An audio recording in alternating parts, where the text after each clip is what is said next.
입니다. 영화 잘 감상하셨죠? 네, 좀 무거운 영화이긴 하지만 아마 또 앞에 감독님이 만들어주신 가시꽃이라는 작품이 굉장히 또 저희 독립영화 한 해 동안 나온 작품들 중에서 주목받는 작품이기 때문에 이 작품에 대한 관심도 높았다고 생각이 듭니다. 네, 감독님 또 이렇게 두 번째 장편으로 부산영화제를 다시 찾아주셨는데 소감을 좀 들어보고 싶습니다. 네, 안녕하세요. 저는 현기증을 연출한 이동구라고 하고요. 이렇게 자리를 매겨 주셔서 정말 감사드립니다. 네, 감사합니다. 네, 간단히 이 영화에 대한 소개, 어떤 점을 좀 포인트를 둬서 봐주셨으면 하는 그런 바람이 있으시다거나 하면 좀 말씀해 주시죠. 이 영화는 끝나면 이젠 한숨이 터져 나오는 영화인데 그 저희 어, 다 불편했어요. 네. 그거를 고의로 만든 건 아니고요. 그냥 가장 공포스러운 순간이 뭐가 있을까 살면서 이런 호기심으로 시작한 영화고요. 본인의 어떠한 고통으로 인해서 이런 침묵들이 얼마나 주변 사람들을, 주변 환경을 황폐하게 하고 또 힘들게 할 수 있는가에 대해서 또 이야기하는 영화가 아닐까라는 생각을 합니다. 네, 그런 영화입니다. 네. 더 자세한 이야기는 이제 질문이 나오면 그때 또 듣기로 하겠습니다.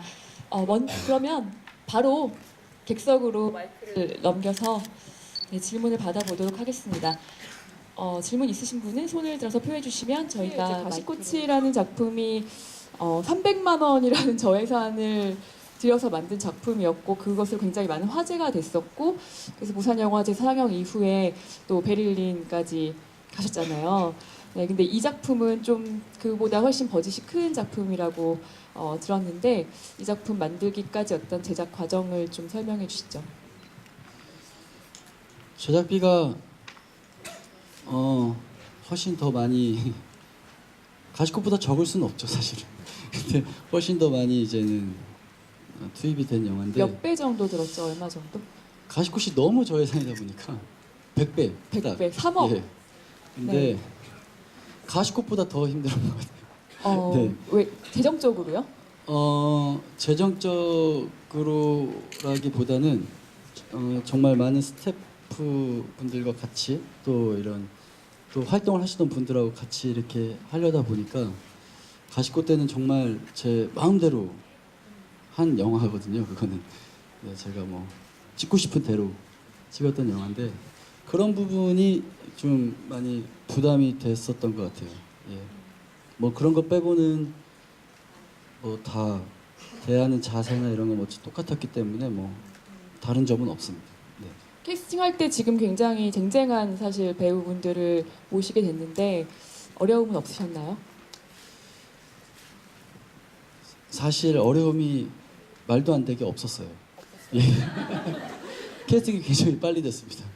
빨리 돼서 너무 놀랐고 너무 감사드렸고. 가장 베스트의 멤버들이었나요? 본인이 생각하시기에? 네, 제가 처음 시나리오 드렸던 분 한 분 빼고는 다 오케이. 밝혀드릴 순 없지만 네. 네, 다 처음에 오케이가 왔어요. 네.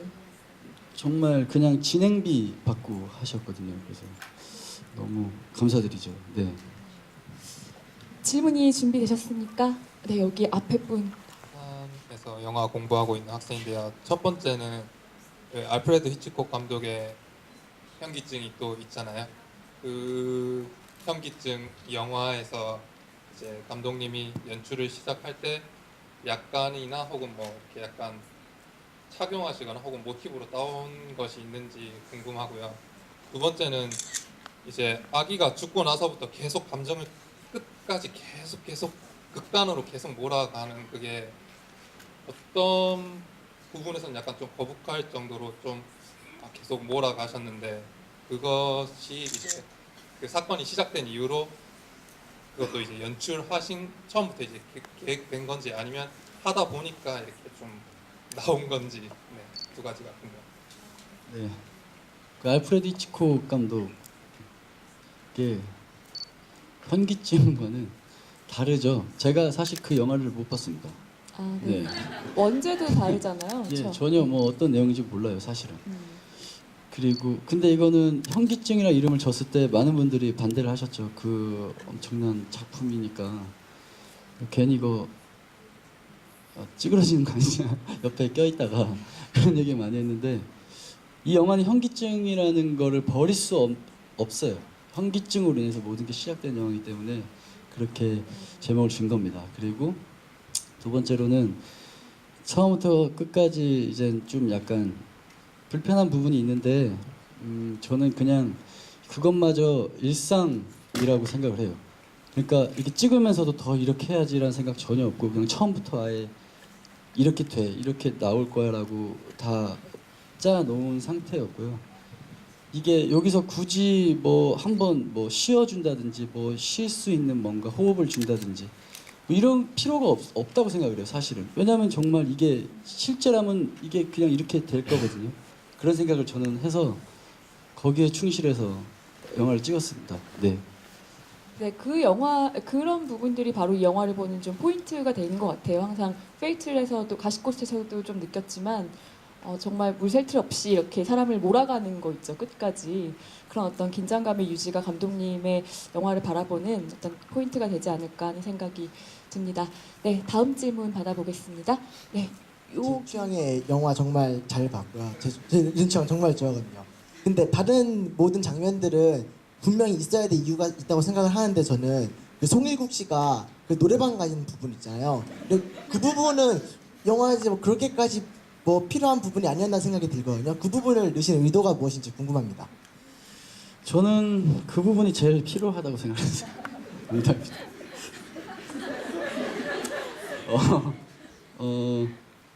어쨌든 이 상호라는 인물이 여기서 그러니까 사위 역할이 이러지도 못하고 저러지도 못해요. 사실 누구 편에 서서 어떻게 확 할 수도 없는 그런 상황에 있는 사람이 외부적으로 어떤 위험에 노출될 수 있을까라는 걸 생각했을 때 그런 게 있을 거라 생각했어요. 예, 보통 남성분들 주변에 그런 친구들이 있잖아요. 네, 본인은 전 아니죠. 오히려 이런 영화 찍는 감독님들이 안 그러거든요. 근데 그래서 그게 가장 가능성이 있겠다 싶어서 저는 어쨌든 네 사람 전부 다 무너지는 게 제 목표였기 때문에 예 그래서 정면을 살폈습니다. 한 명 네. 한 명씩 이제 무너져 가는 모습을 표현하신 데 있어서 송일국 씨는 네, 그런 부분에 빠져든 거군요. 그렇죠. 네. 네. 다음 질문 받겠습니다.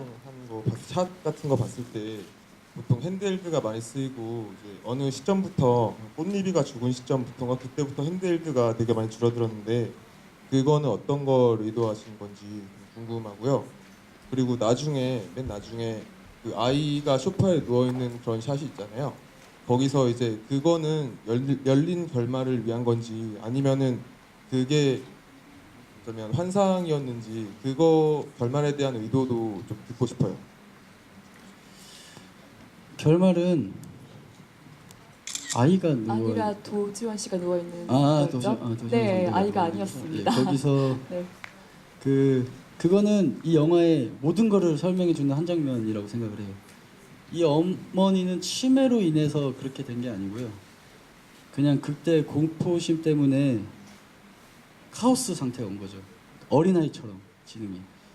그래서 슬리퍼 한 장 씻고 자기 방으로 가서 누워있던 그런 선택을 한 거예요.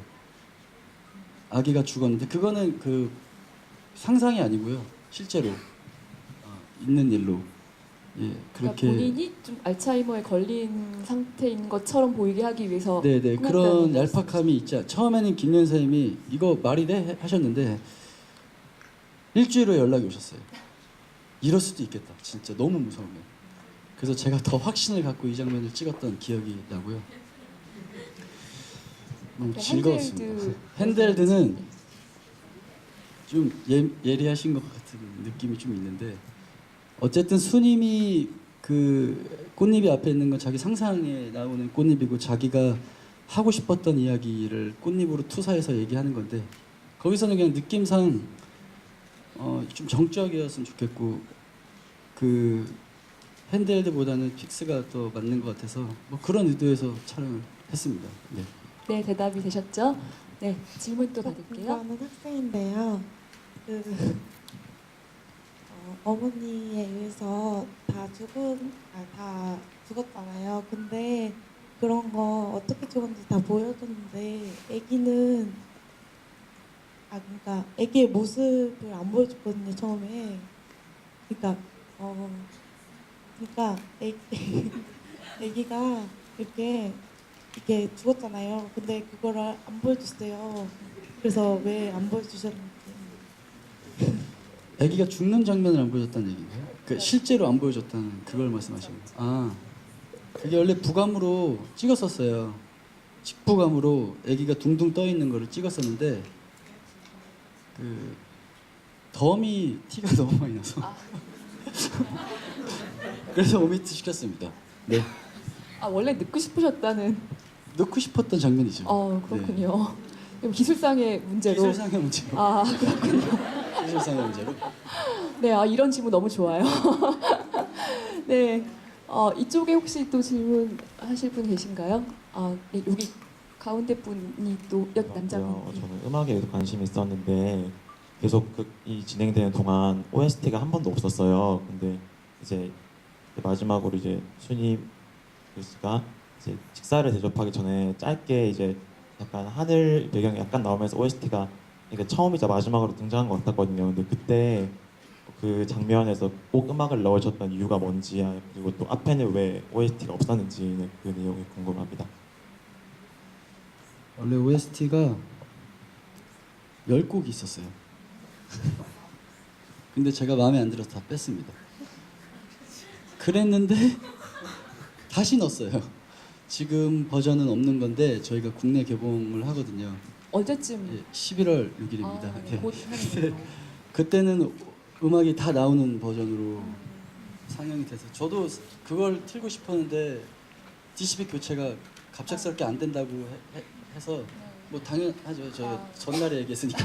그래서 어쩔 수 없었는데 그 음악만 그래도 들을만 했어요. 그래서 남겨놓은 거고 나머지는 뺐는데 지금 음악을 다시 만들어서 다시 넣었습니다. 네. 네, 네. 네, 여기 앞에 이렇게 감사합니다. 주관에서 상영하고 아주 꽉 채운 적은 너무 떨립니다. 지금. 안 떨리시는 것 같아요. 네. 영상 쪽 공부하고 있는 학생입니다.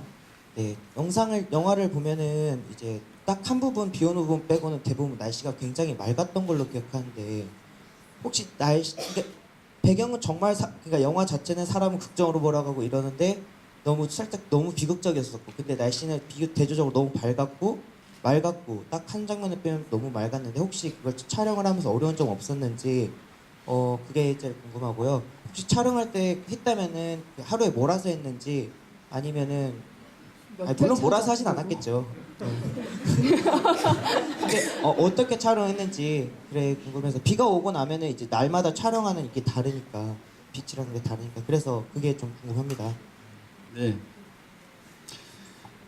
우선 화창한 날씨에 무조건 찍어야 된다라는 그런 게 있었어요. 저는 그래서 화창한 날씨에 비극적인 그거는 확실히 의도를 한 거고요. 근데 운이 좋게도 비가 많이 안 왔어요. 작년 가을에. 그래서 비가 한 번 와서 촬영을 한 번 못한 거 빼고 저희가 공무원 촬영이라고 말이 나왔을 만큼 오버되는 시간 없이 다 끝났어요. 그리고 23회 차로 촬영을 했습니다. 네. 몇 개월 정도? 저게 그러셨죠? 9월 1일부터 10월 8일까지 23회 차. 아주 네. 인텐시브하게 찍으셨군요. 네. 네, 여기 여자. 나와요? 네, 영화 잘 봤고요. 너무 몰아쳐서 좀 기빨리 느낌 들긴 해요. 근데 제가 궁금했던 게 그 화분 세 개가 이렇게 나오잖아요. 나올 때 분명 시들어 있었거든요. 처음 세 개가 나왔을 때. 근데 이제 식사하러 오기 전에 화분이 또 비쳤던 것 같은데 그때는 이제 그 전에 비쳤던 화분과는 반대로 쌩쌩했어요. 되게 쌩쌩했거든요.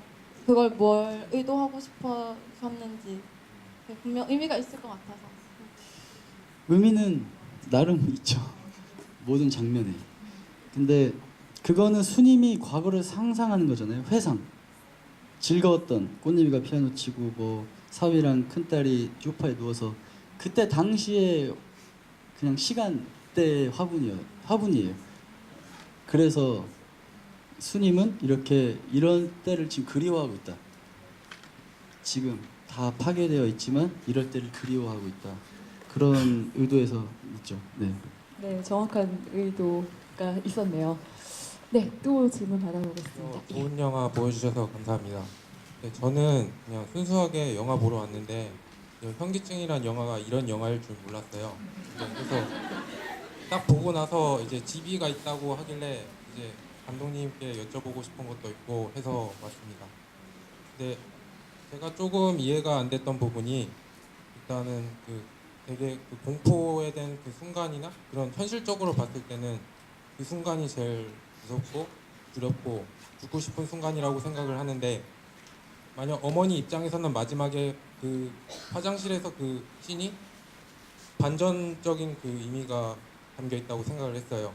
분명히 예측할 수 있는 부분들이고 하지만은 그 어머니의 죄책감이 투영된 대상이 꽃잎이잖아요. 근데 왜 꽃잎이었을까라고 생각을 했는데 제가 그 어머니 입장에서 생각을 했을 때 그냥 객관적인 시선으로 보여주지 않고 그 어머니의 그 생각만으로 갇혀서 보여줬던 그 이도가 오히려 더 어쩌면 더 그런 부분들이 더 충격으로 와닿긴 했지만은 꽃잎이 투영됐던 그 이유가 어린아이 상태로 돌아가기 때문에인지 이게 궁금해서 질문 답을 다 하신 것 같은데요. 저는 그냥 그게 되게 궁금했어요. 꽃잎이를 투사하는 이유는 일단은 그 영희에 대한 분노. 그러니까 엄마는 다 이럴 것이다라는 자체가 모순일 수도 있어요. 이게 되게 공포스러운 말이긴 한데 저는 가족 환경이 되게 좋거든요. 오해하실까봐. 근데 아픈 손가락이잖아요. 꽃잎은 그 입양을 해온 친구고 그런 더 아픈 그 자기의 어떤 과거의 덩어리라고 생각해요. 꽃잎 자체가. 그리고 영희에 대한 분노를 뭐 그냥 갑자기 다른 사람이 생겨나는 건 아니잖아요. 그래서 꽃잎이 일단 죽어 있다는 거를 의식하지 못하고 믿지 않고 있는 상태이기 때문에 그래서 자연스럽게 당연히 꽃잎을 통해서 그런 투사를 하는 거죠. 자기 마음으로. 네. 네네네. 그거는 꽃잎이가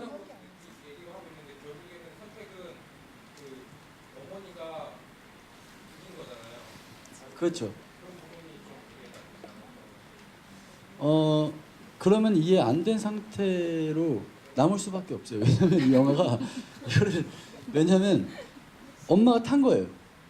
근데 자기가 탔는데 그게 너무 무섭고 그러니까 되게 얄팍하다고 제가 얘기한 게 자기가 타놓고 꽃잎이 탄 것처럼 자기 스스로 그러니까 의식적으로는 그렇게 알겠지만 무의식적으로 자기가는 알겠죠. 예, 뭐 그런 의도에서 그 부분은 이제 명확하게 본인이 속인 게 아니고 이제 정신착란 증세가 이제 계속 되면서 네 그렇게 한 겁니다. 이게 그 편집증인데 편집증은 저도 이거 연구조사를 좀 해봤는데 되게 무서운 게 이제 정말 그 죽은 사람 배우잖아 같이 얘기를 계속해요. 계속하고 이게 또 치매에서 이렇게 증상이 발전되는 경우가 많은데 감기처럼 이렇게 올 수가 있대요. 쇼크 때문에 노인분들이 뭐 그런 걸 좀 감안하면 논리적으로 좀 이해가 되시지 않을까. 영화 네. 잘 봤습니다. 대부분 그 이전에 뭐 저 같은 경우도 약간 스테레오타입일 수는 있겠지만 이렇게 좀 얄팍한 경우 같은 경우에는 남에게 그 실수를 이렇게 남에게 이렇게 회피를 하거나 아니면은 그 자기가 저질렀던 행동에 대해서 그 거부를 하는 반응이 대부분 같은 경우에는 있었는데 이 영화에서는 자기가 순순히 이렇게 인정하는 거에서 오히려 더 오히려 더 그런 점에 있어서 오히려 더 뭐라고 해야 되지? 좀 거북한 점이 있었어요. 그리고 그러니까 그 자기의 죄에 대해서 인정하는 듯한 초반에. 네네 네. 초반에 그런 점도 받았고 약간 그리고 영화 대부분 그 네 명의 캐릭터에서 그 자신들이 무서워하는 것들에 대한 그런 거를 조금 다 이렇게 집어넣은 거라고 생각이 되는데 그럼에도 불구하고 좀 도지원 씨 그 역할 부분에서는 그런 무서움이 뭔지 좀 이해가 안 되고 그러니까 그거에 오히려 이렇게 행동하는 거에 대해서는 이해가 되긴 하는데 보는 제 입장에서는 약간 나빠 보일 수도 있다고 생각을 했거든요. 그런 거에 대한 조금 이야기 좀 해주셨으면 네. 어, 일단 제가 이해를 100% 못했을 수도 있어요. 지금 질문이. 예. 근데 우선 제가 얘기했을 때는 네, 첫 번째 질문은 이제 본인이 죄를 지었을 때 오히려 그걸 인정하는 것 같은 그 초반의 모습이 좀 약간 거북했다. 요거부터.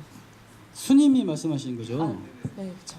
인정을 할 수밖에 없는 게 그 사건 자체를 까먹은 게 아니라 그냥 그 멘붕 상태로 자기가 침대에 누워 있는 게 자기는 의식적으로 잘못을 알고 있는 상태예요. 그래서 무책임하게 누워 있는 거죠. 그렇기 때문에 당연히 죄책감이 있고 당연히 그거에 대해서 그런 반응을 할 수밖에 없는 거고, 뭐 도지현 선배 같은 경우는 이 역할에 뭐 특별히 뭐였죠? 아, 저도 잊어버렸네요. 도지원 씨의 네. 무서운 아, 거를 두려운 하나씩 것. 뭐가 네. 있을까라는 거를 생각하진 않았어요. 시나리오 쓸 때. 그냥 단순하게 이런 일이 벌어졌을 때 엄마, 딸, 그다음에 사위는 어떤 선택을 할 것이냐, 뭐 어떻게 사건이 어떤 선택을 해서 어떤 사건이 진행될 것이냐, 이들이 무서워하는 게 뭐고 그걸 어떻게 건드려야겠다, 이런 거는 생각을 전혀 하지 않았기 때문에 네. 그렇습니다. 제가 느끼기에는 굉장히 도지원 씨가 처음부터 되게 굉장히 마르시고 굉장히 예민하고 너무나 센시티브한 그런 인물로 표현이 첫 장면부터 됐기 때문에 사실 이제 임신을 하고 요즘 젊은 부부들이 이제 제가 제 또래이기 때문에 제가 잘 알지만 너무나 민감합니다. 이 아이에 대한 그런 부분에 있어서 네, 제 주변에도 거의 정말 정신병 거의 비슷한 그런 분이 있어서 제가 잘 아는데요.